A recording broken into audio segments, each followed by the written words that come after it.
My journey started off by just wanting to have some type of faith in something to give me a little bit of a higher purpose, gain some control over my life, when I just felt like my life was controlling me. So after spending hours on TikTok, visiting some crystal shops, I began to learn the meaning of crystals and what they could do for me, which led me down a rabbit hole, a big rabbit hole, of the modern day spirituality. Also known as, some people like to call it, the universe. I learned that the things that we say and the things that we do, also known as manifestations, and the things that we connect our bodies with, also known as crystals, can kind of direct our spiritual pathway. I had an understanding that I can love God, go to church, and still practice these modern day spiritualities to direct my life in the way that I wanted it to go. And everything was just perfectly okay with me doing so. Around that time, I was what I like to call myself a fan of God, meaning that I love God, I valued him, but I wasn't following his word the way that I was meant to follow his word.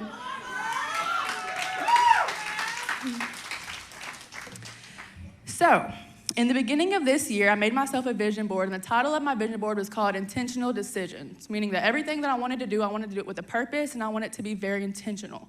So the two things that I wanted to do was, one, start reading my Bible, and two, start taking the things that I read and practice them and put them into action in my everyday life. So after reading my Bible, one of the biggest verses that stuck out with me this year was from Exodus 20:4-5. Don't worship or serve any idols of any kind, because I, the Lord, am your God. So that just stuck out to me in ways that is kind of indescribable. Like, it just, at the time when I read it, I didn't really know exactly how to put that into my life, but as I kept learning and growing and going, it made a lot more sense. So the meaning of an idol is any person or thing that is greatly admired. My eyes started to open and realize that I was admiring these crystals and putting these crystals above my faith of God. So here's just some examples.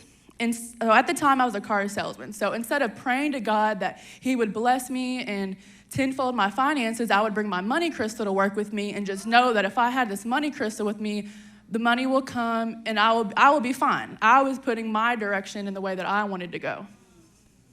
Another thing that I would do was, I'm really scared of planes. Is anyone else scared of planes? Okay.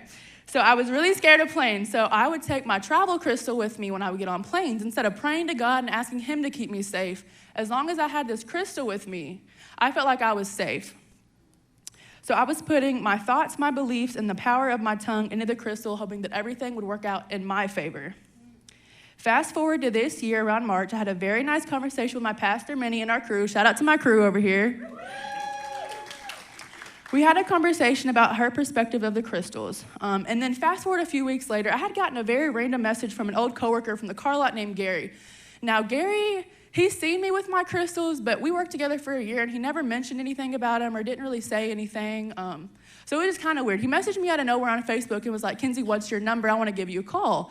So I was at work, so I gave him my number. I was like, give me 5 minutes, I'll call you. So I called Gary, and Gary had let me know that he went to a men's prayer group that night, and in that prayer group, whenever he left, he had gotten a revelation and a message from God directly to me that he needed to call me to tell me that these crystals were a direct gateway to evil spirits and that I needed to completely quit using the crystals. And so I don't know about you guys, but when God gives me a direct message so clear, you have to listen. Like, you can't just put it away and decide that you want to do what you want to do. So I took that message and I went home that night. And like, when I said I use these crystals, like, I had them everywhere. So I had to take them from my car, take them out of my car, take them out of my purse, take them out of my room, and I threw them away, and I have yet to use them since.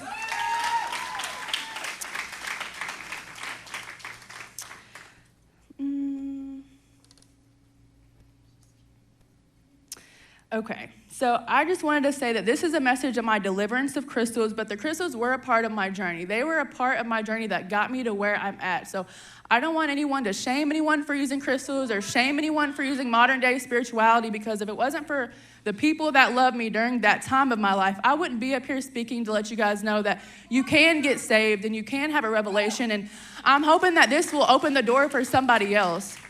The last thing that I just wanted to say is that